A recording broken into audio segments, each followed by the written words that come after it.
Thank you for coming. Yun. Oh, here we If go. there are no other, the Honorable Marcoleta is recognized. Ito na mga kakabsat. Ano kaya ang sasabihin ni Marcoleta dito? Diyos ko, Lord Rudy. Oh, ihanda ang tenga mga kakabsat. Tingnan natin kung may laman ang sasabihin ni Marcoleta. Thank you, Madam Chair. I just would like to manifest, since I was Chief of Staff here way back 2004 up to 2024. Oh, pinagyabang ba? Mula 2004 daw to 2024. So, ibig sabihin, 20 years ka nang nandyan, Chief of Staff ng tatay mo? I've witnessed impeachment proceedings against presidents, one ombudsman, one chief justice. Pero wala pa po akong narinig na pag-uusap tungkol sa sufficiency in grounds. Jenny Ramos, Mark Bonjovi, Sir Tony, wala daw sufficiency in grounds. My goodness.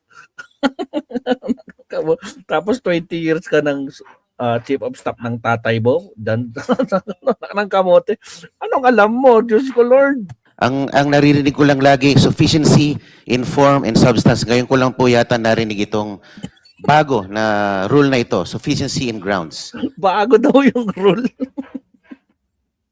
Patragis Suzuki, Jenny Ramos, Rainy Conese. Ito na naman, Marcoleta strikes again. Diyos ko, Lord, my goodness. Pasok.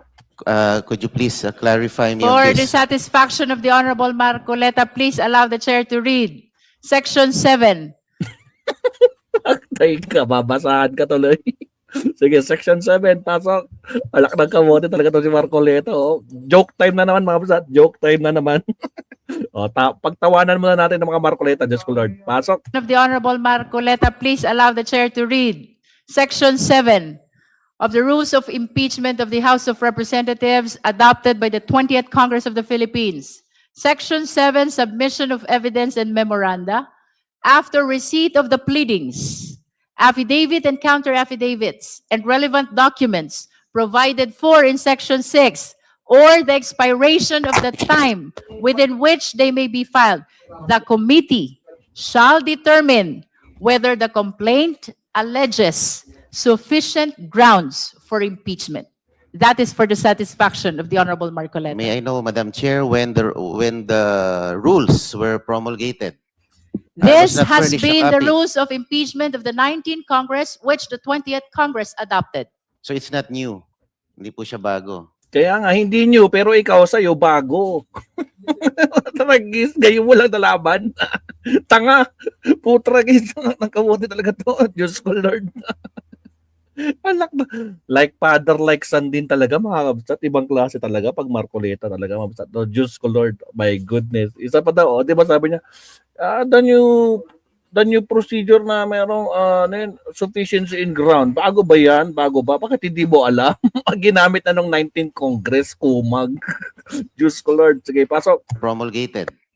This not has furnished a been the copy. rules of impeachment of the 19th Congress, which the 20th Congress adopted. So it's not new. Hindi po siya bago. This has been part of the previous rules, which were used during the past impeachment processes. Opo, kasi bago lang po sa akin yung sufficiency in grounds. Hindi ko po narinig yan sa mga dating proceedings. Yun lang po. Salamat po. What the fuck is yun na Conese, Suzuki, Sir Tonil. Anak ng kamoting pitbull talaga yun. Librado. My goodness, wala na talaga mga kakabsat.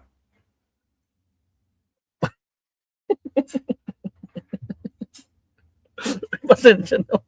Tumatawa tuloy si Jenny Ramos. Kay, wag niyo pinagtatawanan si Marcoleta. Ganun talaga yan. Nagpapapansin lang yan. Humihingi lang ng highlight. Hindi daw niya alam. Tanga. Montragis. Ginamit na nga yan nung last. Kaso hindi nga umabot kasi nga shortcut nangyari, di ba? Diretso sa Senado ngayon, nasa proseso. Ngayong nasa proseso, magtatanong-tanong kayo. Anak kayo ng kamote. Itong talagang neophyte na to, mga kapsat. Diyos ko, Lord. Alatang wig yung buhok. Ganun ba? Diyos ko Lord. O, siya, putragis to, anak ng kamote. Sige, tuloy na natin. Here we go. There are no other manifestations on the third impeachment complaint, then we are calling the endorser of the fourth impeachment complaint to manifest their position on the sufficiency in ground.